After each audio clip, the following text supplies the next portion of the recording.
Katika msitu wenye giza, ndege mdogo mwenye njaa alijaribu kumla mdudu aliyekuwa akitembea taratibu kwenye jani.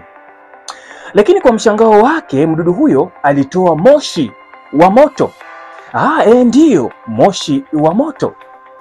Sasa ndege huyo akaruka kwa hofu sana.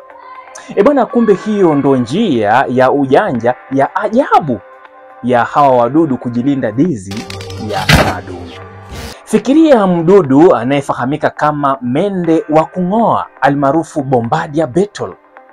Huyu ni mdudu wa ardhini anayejulikana kwa mbinu yake ya kipekee ya kujilinda. Anapohisi hatari, hutiririsha mchanganyo wa kemikali za moto na wenye harufu kali kutoka tumboni mwake. Mchakato huu hutokea kwa kuchanganya kemikali mbili, hydrogen peroxide na hydroquinone, yani hydrogen peroxide na hydroquinone, ambazo huhifadhiwa katika mwili wake kwenye vyumba tofauti. Kemikali hizi huchanganywa ndani mwa chumba cha mmenyuko pamoja na vimeng'enya maalum na kusababisha milipuko mdogo wa joto kali takribani ya nyuzi za joto 100.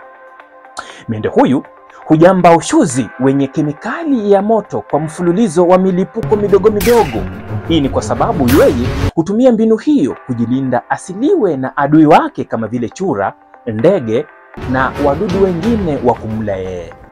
Mbinu hii ya kipekee si tu eti inasaidia mdudu Bombardier kujilinda dhidi ya wanyama wanaotaka kumla yeye, bali pia inaonyesha jinsi viumbe hai wanavyotumia kemia ya asili kwa manufaa yao. Na zaidi, hii ni kukuonyesha wewe kama wewe hekima ya kisilika aliyowaumbia hawa wadudu kutoka kwake Mwenyezi Mungu Yehova.